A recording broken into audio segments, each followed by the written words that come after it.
Hello बच्चों, कैसे हो आप सब। एक बार पुनः आप सबका आपके अपने YouTube channel CBSE classes bye Goswami Ishwar Chandra पर स्वागत करते हुए आगे बढ़ाता हूं। और फिर एक छोटा सा रिक्वेस्ट भी मैं करता हूं आपसे कि अभी तक अगर आपने चैनल को सब्सक्राइब नहीं किया है तो सब्सक्राइब कर लीजिए, ताकि हम धीरे धीरे ही सही लेकिन अपने मुकाम तक पहुँच सकें, लाइव क्लासेस करा सकें इस यूट्यूब चैनल से। तो late us start what we completed in the previous clip. Let us start after it. The topic what we are going to deal today that is states of matter. ये states of matter है, मतलब पदार्थ की अवस्थाएं हैं, कितने states में ये matter पाए जाते हैं। तो लिखता है line by line explanation is going to be made. So word after one or line by line you have to see that you must listen that so that you can understand each and every words of the lesson. क्योंकि thorough study जरूरी होता है students, अगर exam में 100% marks लाना है तो NCERT का थॉरो स्टडी जरूरी होता है। This is why we are going line after line, otherwise only summarising the chapter is not can not be said a perfect work और a complete work. If you want to get more than 95% for that you need to go through line by line. So let us start without delaying. लिखता है observe different types of matter around you. What are the different states? We can see that matter around us exists in three different states: solid, liquid and gas. These states of matter arise due to the variation in the characteristics of particles of matter. इसको समझते पहले कि observe different types of matter around you, अपने आसपास जो matter है उनको observe करने मतलब निरीक्षण करने के लिए कहता है। What are its different states, इसके अलग अलग स्टेट्स क्या अवस्थाएँ क्या है। We can see that matter around us exist in three different states: solid, liquid, gas. मतलब हम लोग देख सकते हैं कि हमारे आसपास जो मैटर है वो तीन स्टेट्स में मिलते हैं, जो सॉलिड, लिक्विड और गैस होता है। यही तीन स्टेट्स हमारे आसपास मिलता है। बाकी का दो स्टेट्स जो है जिसमें आपको बीईसी और प्लाज्मा, ये जो है ये हमारे आसपास नहीं दिखता। तो आगे बढ़ते हैं। The states of matter arise due to the variation in the characteristics particles of matter। मतलब मैटर के जो पार्टिकल्स है उनका कैरेक्टरिस्टिक्स प्रॉपर्टी जो है, अभिलाक्षणिक गुण जिसको कहते हैं, मतलब जैसे आपने पढ़ा था कि मैटर्स आर ये particles of matters are continuously moving, there are intermolecular space between them, there is intermolecular force between them. तो these all are characteristics properties of the particles of matter. These all things matter a lot in different states of matter to make different states of matter। जो states के different जो ये matter है इनके different states हैं, उनके पीछे इनका कारण होता है, उनके particles का characteristics। आगे now let us study about properties of these three states of matter in detail। Activity है द सॉलिड स्टेट का, collect the following articles: a pen, a book, needle, a piece of wooden stick. कह रहा है कि इन चीज़ों का संग्रह कीजिए, एक पेन, एक बुक, एक निडल और एक वुडन स्टिक को। Sketch the shape of above articles in one notebook by moving a pencil around them. कह रहा है कि sketch the shape of above articles, ये जो आर्टिकल्स आपने मतलब ये जो वस्तुएं आपने इकट्ठी करी जैसे पेन, बुक, निडल, इन सब का शेप कह रहा है कि नोटबुक पर आप स्केच कीजिए, मतलब पेंसिल उसके चारों ओर घुमा करके एक उनका शेप बनाइए। Do all this have a definite shape, क्या सबका एक फिक्स शेप है। What happens if they are hammered, नहीं एक और है distinct boundaries and fix volume. पूछ रहा है कि क्या जब आप उनका शेप बना रहे हैं तो उनका एक फिक्स शेप बन रहा है और फिर उनकी बाउंड्रीज भी डिस्टिंक्ट है, मतलब स्पष्ट या विशिष्ट है, फिक्स्ड वॉल्यूम है उसका। What happens if they are hammered, जब उनको हथौड़ा मारा जाता है तो क्या होता है। पुल्ड और ड्रॉप्ड, मतलब वो या खींचा जाते हैं या गिर जाते हैं। Are this capable of diffusing into each other, क्या एक दूसरे में इनका मिश्रण हो जाता है, विसरण कह सकते हैं इसका। Try compressing them by applying force, इन पर फोर्स लगा के दबाने का प्रयास कीजिए। Are you able to compress them, क्या आप उनको कंप्रेस कर पा रहे हैं, मतलब दबा पा रहे हैं। All the above are examples of solid, ये जितने भी ऊपर के थे सबके सब सॉलिड की एग्जाम्पल है।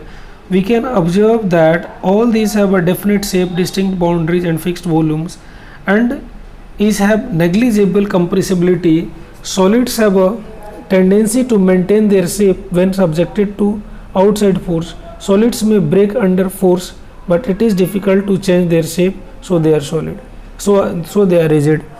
ये सारी वस्तुएं तो हम लोग पहले से जानते हैं, देखते हैं बचपन से ही। सॉलिड, लिक्विड, गैस को हम लोग देखते हैं जो सॉलिड है या जो लिक्विड है, लेकिन इनके कैरेक्टरिस्टिक्स, प्रॉपर्टीज़ क्या है, इनके कणों के किन गुणों के कारण ऐसा होता है। तो this activity is telling us, ये सारे एक्टिविटीज़ हमें ये बता रहे हैं कि ये जो सॉलिड होते हैं उनका एक डेफिनेट शेप होता है, एक फिक्स बाउंड्री होती है और फिक्स वॉल्यूम होता है। They have negligible compressibility, means they are hardly compressible, मतलब 9 के बराबर कंप्रेसिबल होते हैं ये। उसके बाद इनके बाहर जब हम लोग फोर्स लगाते हैं तो इनको हम दबा नहीं सकते हैं, भले ये टूट जाए। तो ये सॉलिड के प्रॉपर्टीज़ है। अब consider the following, what about a rubber band. अब एक रबर बैंड ले लीजिए, can it change it shape और ऑन स्ट्रेचिंग, क्या हम स्ट्रेच करके या तान करके इसका शेप बदल सकते हैं। इज इट अ सॉलिड, क्या एक सॉलिड है। What about sugar and salt, sugar और साल्ट के बारे में आपका क्या राय है। When kept in different jars this take the shape of the jar, जब उनको किसी जार में रखा जाता है तो शुगर को रखेंगे तो जार के शेप का, साल्ट भी जार के शेप का हो जाता है, तो क्या सॉलिड है। What about A sponge, sponge का क्या, जब उसको हम दबाते हैं तो कंप्रेस हो जाता है। Yet we are able to compress it, ये सॉलिड है फिर भी हम लोग इसको कंप्रेस कर पाते हैं, क्यों। तो देखिए इसका कारण, all the above are solids, ये भी सब सॉलिड्स ही हैं। Our rubber band changes shape under force and regains the same shape when, मतलब एक रबर बैंड सॉलिड ही है, जब उस पर फोर्स लगाते हैं तो इसका शेप चेंज हो जाता है, लेकिन फिर अपना शेप जो है रीगेन कर लेता है। तो जब फोर्स हटाया जाए तो रीगेन कर लेता है, मतलब पुनः अपने वो शेप पे आ जाता है। If excessive force is applied it breaks, और ज़रूरत से ज़्यादा फोर्स उस पर लगाया जाए तो वो टूट जाता है। आगे, the shape of each individual sugar और साल्ट क्रिस्टल्स रिमेन फिक्स्ड। अब हम लोगों ने दूसरा एग्जाम्पल लिया था crystals of sugar and crystals of salt का, कि when they are kept in a jar they take the shape of the same jar, then are they solid? Then of course they are solid, because it is to be considered the single crystal of that sugar or that salt का चाहे sugar का single crystal लेके देखिए, क्या उनका shape fix नहीं है, क्या उनका वॉल्यूम फिक्स नहीं है। जहाँ हम हाथ में रखते हैं तो बस वहीं के वहीं रह जाते हैं, मतलब वो उनका जो साइज़ है या शेप है वो हाथ में रखें जैसे तो वैसे रहता है, फिर प्लेट में रखें या फिर जार में रखें। एक क्रिस्टल की बात हो रही है, मतलब एक दाने की। स्पॉन्ज हैज़ माइन्यूट होल्स, अब स्पॉन्ज में छोटे छोटे होल होते हैं, छेद होते हैं, इसमें एयर ट्रैप्ड होता है। व्हेन वी प्रेस इट, जब हम उसको दबाते हैं, the air is expelled out, तो हवा उससे बाहर निकल जाता है। And we are able to compress it, और हम उसको दबाने में सक्षम हो पाते हैं। तो ये सब के सब सॉलिड ही हैं, भले आपको ये जो एग्जाम्पल्स दिए गए हैं, चाहे स्पॉन्ज का एग्जाम्पल हो या शुगर क्रिस्टल्स का हो, ये सब के सब सॉलिड के ही एग्जाम्पल है। आगे द लिक्विड स्टेट क्या है। Collect the following, water, cooking oil, milk, juice and cold drink. इनको कलेक्ट करने के लिए कह रहा है। वाटर ले लीजिए, कुकिंग ऑयल में मतलब सरसों का तेल ले लीजिए, या वो रिफाइन होता है उसे ले लीजिए। मिल्क, जूस या कोल्ड ड्रिंक ले लीजिए। Containers of different shapes but 50 ml mark on these containers using a measuring cylinder from the laboratory। कह रहा है कि कंटेनर्स अलग अलग शेप का ले सकते हैं, लेकिन सब पर 50 ml मार्क होना चाहिए। और containers using a measuring cylinder from the laboratory, और लेबोरेटरी का एक मेजरिंग सिलेंडर भी जिससे मतलब मापा जाता है वो होना चाहिए। कंटेनर्स अब डिफरेंट साइज, अलग अलग साइज़ के कंटेनर्स लेने हैं। Put a 50 ml mark on this containers, इनमें 50 ml मार्क डाल देना है। यूजिंग अ मेजरिंग सिलेंडर, मतलब मेजरिंग सिलेंडर जो है उससे माप करके 50-50 ml का मार्क देना है। What will happen if this liquids are spilled on the floor, जब इस लिक्विड को ज़मीन पर गिराया जाएगा तो क्या होगा, तो बह जाएगा। ये तो क्लियर बात है, जैसे वाटर को सरफेस पर गिराया गया तो it will also flow down. तो what will happen, measure 50 ml of any one liquid and transfer it into different containers one by one. Does the volume remain the same? पूछ रहा है कि अब 50 ml सब में से लेना है और कंटेनर में डालना है, क्या वॉल्यूम सेम रहेगा? तो 50 ml लेंगे तो 50 ml रहेगा, उसमें कोई परिवर्तन नहीं होगा। Does the shape of liquid remain the same, क्या शेप भी सेम रहेगा? तो शेप हम जिस तरह के कंटेनर में इनको डालेंगे उस तरह का शेप हो जाएगा, इसलिए शेप के लिए हम नहीं कह सकते हैं कि शेप सेम रहेगा, लेकिन वॉल्यूम फिक्स रहता है। 50 ml निकालें तो 50 ml रहेगा, लेकिन ये शेप अलग अलग कंटेनर में अलग अलग हो जाएगा। When you pour the liquid from one container into another does it flow easily, जब एक कंटेनर से दूसरे कंटेनर में हम डालते हैं तो आसानी से क्या फ्लो हो जाते हैं। We observe that liquids have no fix shape but have a fix volume, तो इस बात से हमने ऑब्जर्व ये किया कि लिक्विड का फिक्स शेप नहीं होता है लेकिन फिक्स्ड वॉल्यूम होता है। लिक्विड को हम जिस बर्तन में या जिस यूटेंसिल्स में जिस कंटेनर में डालते हैं it takes the shape of the same container. This is why we can say that liquid doesn't have fixed shape, but the volume of that liquid 50 ml was taken from other container by using that measuring cylinder. The 50 ml, that 50 ml volume was fixed, so this would be fixed or constant in any container wherever you are keeping. आगे which they are kept. Liquids flow and change shape, so they are not rigid but can be called fluid.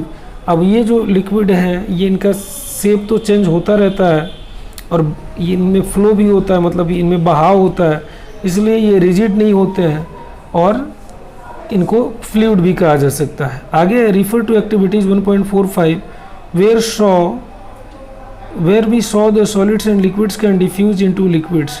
अब हम लोग पहले के activities को देखेंगे जिसमें solid और लिक्विड भी लिक्विड में डिफ्यूज हो जाता था, जैसे sugar crystal, salt crystal diffuse हो जाता है। लिक्विड तो है, लेमनेड बनाते हैं तो लेमन जूस और water. The gas from atmosphere diffuse and dissolve in water. Atmosphere से गैस जो है जैसे carbon dioxide and water they also dissolve in water. This gases specially oxygen and carbon dioxide are essential for survival of aquatic animals. तो ये example है gas और liquid के diffusion का, जिसमें carbon dioxide gas and oxygen gas both of them mostly diffuse in oxygen and this diffusion helps all the aquatic animals for in their respiration, उनके respiration में मदद करता है। आगे all living creatures need to breathe for survival. सारे living creatures को अपने survival के लिए, मतलब अपने जीवन यापन के लिए या जिंदा रहने के लिए उन्हें सांस लेने की ज़रूरत होती है। The aquatic animals can breathe under water. Aquatic animals पानी के अंदर ब्रीदिंग करते हैं due to presence of dissolve oxygen in water, क्योंकि पानी में डिजोल्व ऑक्सीजन होता है। Thus we may conclude that solids liquid and gases can diffuse into liquids. अब इस तरह से हम कह सकते हैं कि सॉलिड लिक्विड गैस ये सब के सब लिक्विड में डिफ्यूज कर सकते हैं। The rate of diffusion of liquid is higher than that of solid. अब ये है कि डिफ्यूजन का रेट क्या है, तो this point must be noted dear all. इस पॉइंट को ज़रूर आप नोट करें कि डिफ्यूजन जो होता है किस में सबसे ज़्यादा होता है, तो सॉलिड से ज़्यादा डिफ्यूजन लिक्विड में होता है। सॉलिड जैसे मान लो कि दो सॉलिड सब्सटेंसेज है, they can not diffuse easily, but two liquid substances can diffuse easily. For example lemon juice and water, when both of them are mixed up together they diffuse easily, they get diffused easily, but at the same time when one iron and another thing, example can be taken, iron and some other solid, when they are brought together they cannot diffuse easily, उनका diffusion उतना जल्दी नहीं होता है, बहुत लंबे समय में होता है। तो इस तरह से सॉलिड का डिफ्यूजन लिक्विड से कम होता है, या लिक्विड का डिफ्यूजन कह सकते हैं कि सॉलिड से ज़्यादा होता है। आगे this is due to the fact that in liquid state particles move freely and have greater space between each other. अब इसका कारण क्या हो सकता है, तो लिक्विड में जो इंटरमोलिकुलर स्पेस होता है, मतलब उनके पार्टिकल्स के बीच में स्पेस होता है, किस में, लिक्विड के पार्टिकल्स के बीच जो स्पेस होता है ये स्पेस सॉलिड से ज़्यादा होता है। And the particles of liquid they are continuously moving and their movement is more than that of solids. मतलब सॉलिड के जो पार्टिकल्स हैं उन पार्टिकल से ज़्यादा मूवमेंट होता है, ज़्यादा तेज़ी से होता है लिक्विड में, इसलिए लिक्विड का लिक्विड से डिफ्यूजन ज़्यादा तेज़ होता है compare to particles in the solid state. अब गैसियस स्टेट क्या है, let us see. Have you ever observed a balloon seller filling a large number of balloons from a single cylinder of gas, मतलब क्या आपने कभी किसी balloon seller को अधिक संख्या में बैलून को फिल करते हुए देखा है? वो भी बैलून की फिलिंग कैसे करता है? तो एक ही गैस सिलेंडर से बहुत सारा कर देता है। Inquire from him how many balloons is he able to fill from one cylinder. अब उसे पूछिए, जहाँ पता लगाइए कि वो कितने बैलून से एक सिलेंडर से वो फुला सकता है।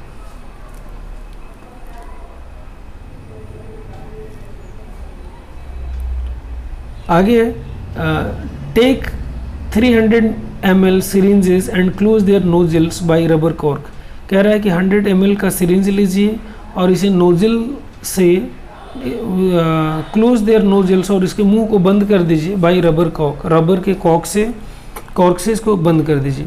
S1 इन फिगर 1.4, जैसे फिगर में यहाँ दिया हुआ, इसको कह रहा है ऊपर वाला रबर कॉर्क लगा करके इसका मुंह बंद कर देना है। After that you see remove the pistons from all the syringes, सारे सिरिंजेस से पिस्टन निकाल लेना है। Leaving one syringe untouched, fill water in the second and pieces of chalk in the third, मतलब एक में से निकाल देना है, दूसरे में वो भरना है, पानी भरना है, तीसरे में चॉक भर। Insert the piston back into the syringe, अब पिस्टन उसमें डालना है। You may apply some Vaseline on the pistons before inserting them, और पिस्टन के ऊपर वेसलिन थोड़ा सा लगा लेंगे ताकि वो फिसलेगा, एक लुब्रिकेंट का काम करेगा जो वेसलिन होगा। तो you may apply some Vaseline on the pistons before inserting them into the syringe for their smooth movement, smooth movement के लिए कि अच्छा से वो चल सके, फिसल सके, इसके लिए थोड़ा सा वेसलिन अपने पिस्टन पे ज़रूर लगा लेना है ताकि सिरिंज के अंदर ये आसानी से मूव कर सके। आगे है now try to compress the content by pushing the piston in each syringe, अब प्रत्येक सिरिंज में आप पिस्टन को दबाइए, किस में ज़्यादा कंप्रेस हो सकता है ये ध्यान रखना है। What do you observe, in which case was the piston easily pushed in, what do you infer from your observations। अब कहता है कि किस केस में पिस्टन को मतलब ज़्यादा हम पुश कर सकते हैं। आगे देखिए we have observe that the gases are highly compressible, तो इसमें पता चला कि जिसमें गैस था उस सिरिंज में हम पिस्टन को थोड़ा ज़्यादा प्रेस कर सके, तो गैस में थोड़ा ज़्यादा और उसके बाद लिक्विड में उससे थोड़ा कम। देखिए क्या कहता है, we have observe that gases are highly compressible as compare to solid and liquid, solid और लिक्विड से गैस ज़्यादा कंप्रेसिबल है, मतलब ज़्यादा दबाया जा सकता है। द लिक्विफाइड पेट्रोलियम गैस, जैसे LPG जो घरों में हम लोग यूज करते हैं कुकिंग गैस के रूप में, दिस LPG भी क्या है, एक तरह का लिक्विफाइड पेट्रोलियम ये गैस है। Cylinder that we get in our home for cooking और the oxygen supplied to hospitals in cylinders is compressed gas, यह जो ऑक्सीजन हॉस्पिटल्स में सप्लाई किया जाता है वो सब के सब compressed gas. Compressed natural gas जैसे CNG is use as fuel this days in vehicle, CNG का इस्तेमाल गाड़ियों में फ्यूल के रूप में, ईंधन के रूप में होता है। Due to its high compressibility, इसके ज़्यादा कंप्रेसिबिलिटी के कारण, मतलब इनको दबाया जा सकता है, उसके कारण large volumes of gas can B compressed into A small cylinder and transported easily, तो एक छोटे से सिलेंडर में बहुत अधिक मात्रा में गैस को कंप्रेस करके रखा जा सकता है। And transportation becomes easy because large amount of gas can be kept in a small cylinder और in a cylinder. We come to know of what is being cooked in the kitchen without even entering there by the smell that reaches our nostrils। how does the smell reaches, कह रहा है कि we come to know, हम लोग ये जानते हैं कि what is being cooked in the kitchen, हम ये जान जाते हैं कि किचन में क्या बन रहा है। कैसे जान जाते हैं, जैसे हम लोग वहाँ घुसते हैं बिना देखे जान जाते हैं। by the smell that reaches our nostril, nostrils means नाक के छेद, नाक के छेद में या नाक में जो स्मेल पहुँचता है उसे हम लोग जान जाते हैं। How does this smell reaches, तो ये स्मेल कैसे हमारे पास पहुंचता है। The particles of the aroma of food mix with the particles of air spirit from the kitchen, ये जो अरोमा के पार्टिकल्स, अरोमा का मतलब गंध है, तो उस गंध के जो पार्टिकल्स है वो हवा में मिल करके हमारे तक आसानी से पहुंच जाते हैं। रीचेस एंड इवन फार्दर वे, हमारे तक पहुंचते हैं और भी दूर चले जाते हैं। The smell of hot cooked food reaches us in seconds, compare this with the rate of diffusion of solid and liquids. अब यहाँ जो हॉट फूड जो है उनका स्मेल बहुत जल्दी आ जाता है। कोल्ड फूड जैसे है, जैसे ठंडा खीर है तो उतना दूर तक नहीं महकेगा, लेकिन कोई भी चीज़ अगर गर्मा गर्म बनाया जा रहा है तो this can be felt, this can be smelled by the people who are in the surrounding. अब हॉट कुक्ड फूड का स्मेल क्यों जल्दी फैलता है? तो क्योंकि टेम्परेचर बढ़ने के बाद जो पार्टिकल्स होते हैं, मैटर के जो पार्टिकल्स होते हैं उनमें मूवमेंट बढ़ जाता है और जिसके कारण वो दूर दूर तक स्मेल में आ जाता है। इस बात को ध्यान में रखना होगा स्टूडेंट्स। आगे compare this with the rate of diffusion of solid and liquids. कह रहा है इसको सॉलिड और लिक्विड से कंपेयर कीजिए, तो सच में गैस का डिफ्यूजन सबसे ज़्यादा होता है। Due to high speed of particles and large space between them, gases show the property of diffusing very fast into other gases. मतलब गैसेज के पार्टिकल्स के बीच में बहुत ज़्यादा जगह होता है और इनके पार्टिकल्स ज़्यादा मूव करते हैं, इसलिए ये इनका डिफ्यूजन का रेट सबसे ज़्यादा होता है। आगे कहता है कि in the gaseous state the particles move about randomly at high speed. Gaseous state में जो मैटर के पार्टिकल्स हैं दे मूव रैंडमली, वो रैंडमली मूव करते हैं, स्पीड भी हाई होता है। Due to this other and also the walls of the container, due to this random movement the particles hit each other। अब random movement के कारण एक दूसरे को ये हिट करते हैं एंड उसके बाद and also walls of the container, जो कंटेनर है जिसमें रहते हैं उस पर भी ये प्रेशर देते हैं या हिट करते हैं। The force exerted by gas particles per unit area on walls of the container, the pressure exerted by the gas is because of this force exerted by gas particles per unit area on the walls of the container। अब container के वाल पे pressure क्यों आता है? क्योंकि उसमें जो गैस भरा गया, ये गैस अपने वाल पे प्रेशर बनाते हैं जिसके कारण। तो ABC show the magnified schematic pictures of the three states of matter। The motions of particles can be seen and compared in the three states of matter. यहाँ जो दिया गया है सॉलिड में ये होता है, लिक्विड में ये बीच वाला और गैस का सबसे नीचे वाला है। अब आगे ये क्वेश्चंस आता है, क्वेश्चंस को एक बार देखेंगे फिर हम आगे हम लोग बढ़ते हैं।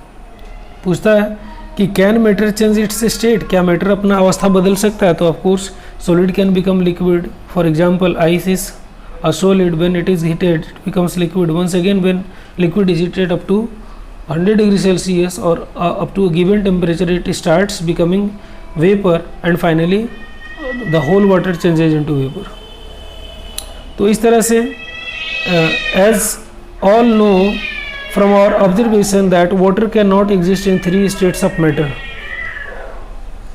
can exist, cannot नहीं सॉरी, लिखता है कि जैसा कि हम लोग सभी जानते हैं वाटर अपने तीनों स्टेट्स में अवस्था में एग्जिस्ट करता है। सॉलिड के रूप में आइस, लिक्विड के रूप में वाटर और गैस के रूप में वाटर वेपर।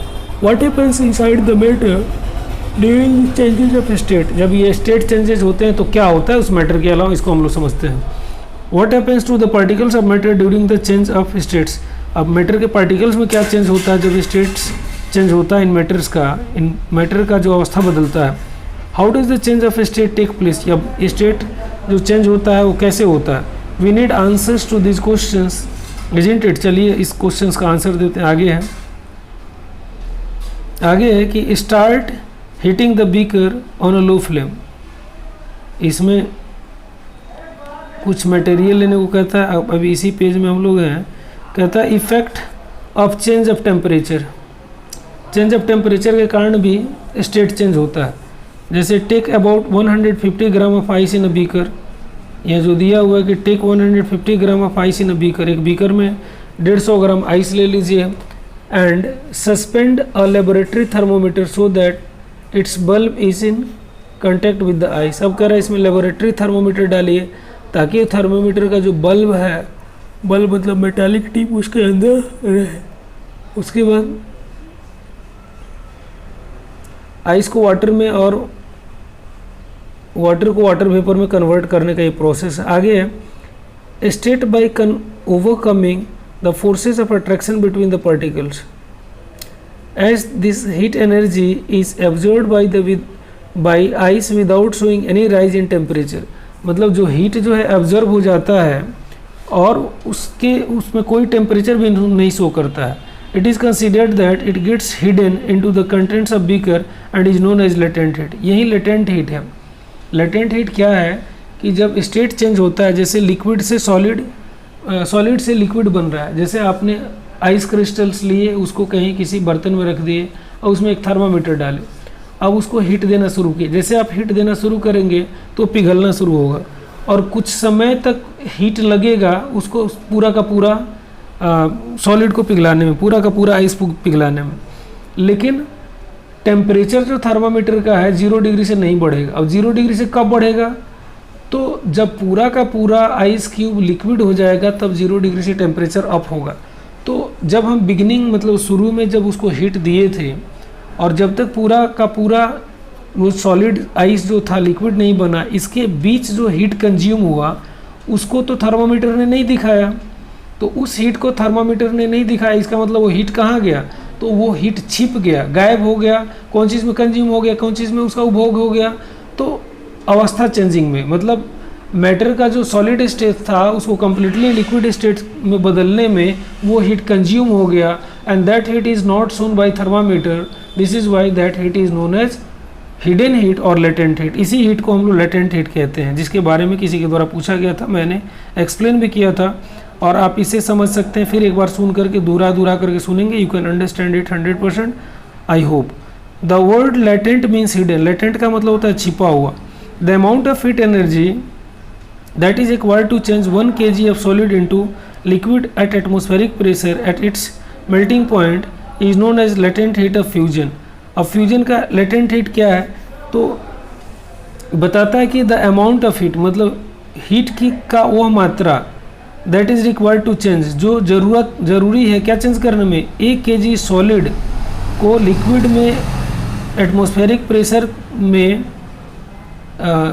उसी एटमॉस्फेरिक प्रेशर में एट इट्स मेल्टिंग पॉइंट, मतलब अपने उसके मेल्टिंग पॉइंट में 1 किलो सॉलिड को लिक्विड में चेंज करने के लिए जितने इसकी एनर्जी की हीट एनर्जी की ज़रूरत होती है उसी को लेटेंट हीट ऑफ फ्यूजन कहते हैं। So particles in water at 0 degree Celsius have more energy as compare to particles in ice at the same temperature. अब 0 डिग्री सेल्सियस पर जब वाटर हो गया तो कह रहा है कि 0 डिग्री सेल्सियस का वाटर है तो उसमें ज़्यादा एनर्जी होता है और वहीं 0 डिग्री सेल्सियस पर आइस है तो उसमें कम एनर्जी होता है। तो अब आपसे पूछा जाए क्यों, तो what answer will you give? Then one thing you must think कि जब वो सॉलिड था, मतलब आइस था, तो वो सॉलिड स्टेट में था। अब उसमें जब हीट दिया गया, हीट एनर्जी दी गई, तो धीरे धीरे वो लिक्विड स्टेट में बदला। भले उसका टेम्परेचर 0 डिग्री दिखाया जा रहा है, उसका भी लिक्विड का भी 0 डिग्री टेम्परेचर है, इधर आइस का भी, मतलब उधर पानी का भी टेम्परेचर 0 डिग्री है, इधर बर्फ़ का भी टेम्परेचर 0 डिग्री है, लेकिन उस पानी में ज़्यादा हीट है, लेटेंट हीट है उसमें, क्योंकि पूरा उस आइस को वाटर बनने में जो समय लगा, उस समय में जितनी हीट कंज्यूम हुई, सब के सब वहाँ हिडन है। इसलिए यहाँ कहा गया है कि at 0 degree Celsius the water is having more capacity to do work or more energy, or water at 0 degree Celsius has more energy than ice on 0 degree Celsius। 0 degree Celsius को 273 kelvin दिया गया। आगे हम लोग पढ़ते हैं, when we supply heat energy to water, जब heat energy को हम वाटर में सप्लाई करते हैं, particles start moving even faster, तो उसके पार्टिकल्स फास्ट मूव करना शुरू करते हैं। At a certain temperature, a point is reached when the particles have enough energy to break ice from the forces of attraction of each other। When we supply heat energy to water, जब हम लोग water को heat देते हैं, गर्मी देते हैं, particles start moving even faster, तो पार्टिकल्स पहले से ज़्यादा तेज़ हो जाते हैं। एट अ सर्टेन टेम्परेचर, एक सर्टेन टेम्परेचर पे a point is reached when the particles have enough energy to break free from the force of attraction of each other.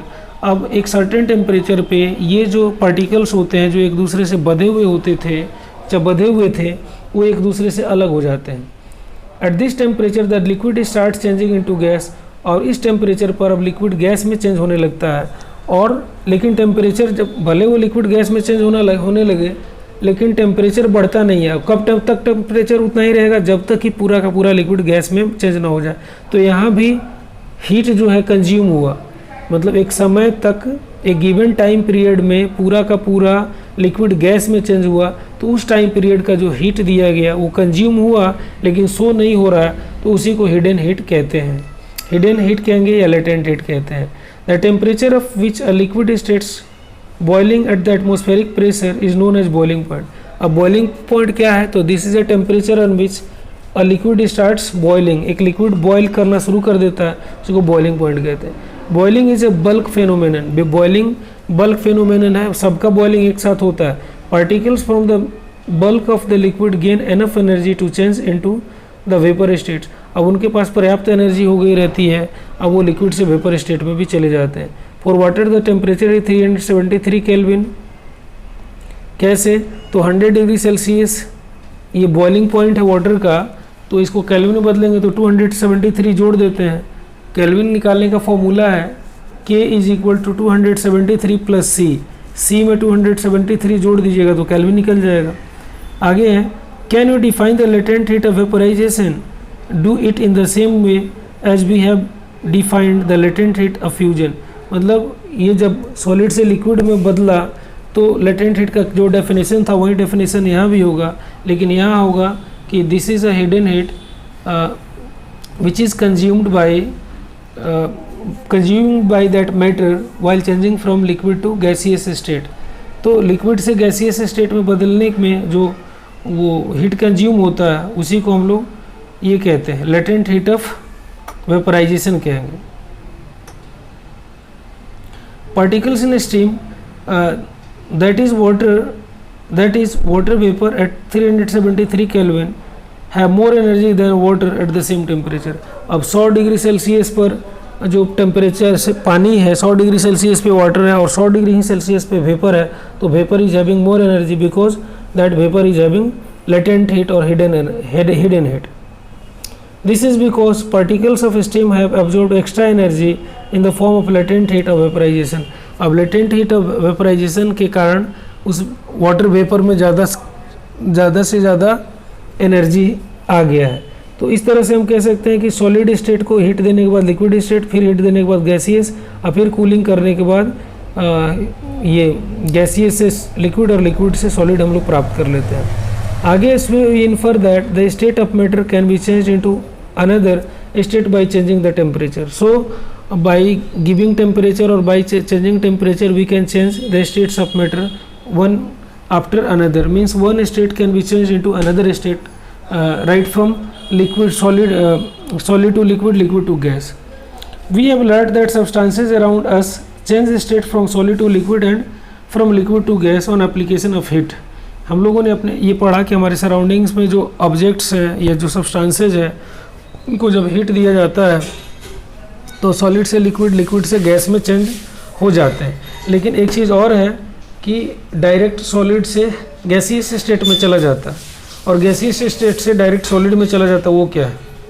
There are some that change directly from solid state to gaseous state. लेकिन कुछ ऐसा भी है कि solid state से direct gaseous state में चला जाता है, वाइस वर्सा। और वाइस वर्सा का मतलब फिर अपोजिट भी हो जाता है, मतलब गैसियस स्टेट से फिर सॉलिड स्टेट में चला जाता है without changing into the liquid state. मतलब सॉलिड स्टेट से लिक्विड स्टेट और लिक्विड स्टेट से गैसियस स्टेट में चेंज होने का प्रोसेस है। लेकिन डायरेक्ट सॉलिड से गैसियस और गैसियस से सीधे solid without changing the matter into liquid state, it comes directly solid from gas and gas to solid. जैसे सॉलिड से गैस और गैस से सीधे solid without changing into liquid. तो इस प्रोसेस को क्या कहते हैं? तो इसको मैं आपको बताऊं कि इसको सब्लिमेशन कहते हैं। फिर आगे भी हम लोग पढ़ते हैं इसको। एक्टिविटी 1.13 है, कहता है टेक सम कैम्फर और अमोनियम क्लोराइड। कह रहा है कुछ कैम्फर ले लीजिए चाहे अमोनियम क्लोराइड ले लीजिए, crush it and put it in a China dish. इसको क्रश कर दीजिए, पीस दीजिए और चाइना डिश में रख दीजिए। Put an inverted funnel over the china disc. वो चाइना डिस्क के ऊपर एक इन्वर्टेड फनल मतलब उल्टा कीप रख देना है put a curtain plug on the stem of the funnel, funnel के ऊपर एक कर्टन प्लग डाल देना, मतलब कर्टन का रुई का गोल बना करके ऊपर डाल देना है। बहुत ही आसान है। आपको कैम्फर लेना है, कैम्फर यू अंडरस्टैंड परहैप्स, कपूर शायद आप जानते हैं, कपूर को ले लीजिए, उसको पीस दीजिए, एक चाइना डिश पे रख दीजिए उसको, रख देने के बाद उसको एक फनल पलट करके रख दीजिए, उसके ऊपर कर्टन प्लग लगा दीजिए, जैसे ही इसमें दिखाया गया वैसे कर देना है। इन्वर्टेड फनल है, अमोनियम क्लोराइड सॉलिडिफाइड है, चाइना डिश है, बर्नर है। Now hit slowly and observe, इसको धीरे धीरे गर्म करना है और ऑब्जर्व करना है। What do you infer from the above activity, अब ऊपर से क्या समझ में आता है, let us see. A change of state directly from solid to gas, जब आपको गर्म करते हैं तो कैम्फर, चाहे वो कैम्फर है चाहे अमोनियम क्लोराइड है, डायरेक्ट सॉलिड से गैस में चेंज हो जाता है without changing into liquid. This change occurs directly from solid to gas without changing into liquid. Such changes is called sublimation. इसी चेंज को हम लोग sublimation कहते हैं। And the direct change of gas to solid without changing into liquid is called deposition. और ये तो हो गया sublimation, जिसमें डायरेक्ट सॉलिड से गैस में चेंज हुआ, लेकिन गैस से डायरेक्ट सॉलिड में चेंज होने को डिपोजिशन कहते हैं, जो यहाँ दिया हुआ है। Deposition given already, see this is deposition and sublimation here given.